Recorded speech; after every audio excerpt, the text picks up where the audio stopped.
BJP सरकार पुराणा कथा को घाटुंट पुराणार किंबदंती की लिभेया चेष्टा कर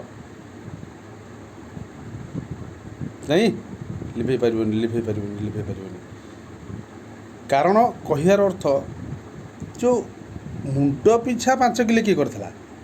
सेटा ओडिशा सरकार अमान्य कले ना मानिले कौ टाइम रे करथिले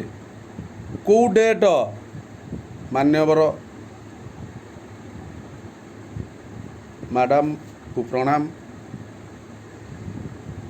विधानसभा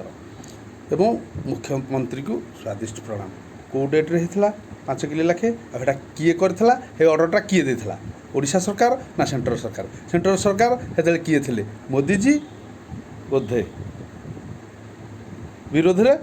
बीजेपी थिले सेकेंड पोजिशन रे थर्ड पोजिशन रे कांग्रेस थिले किए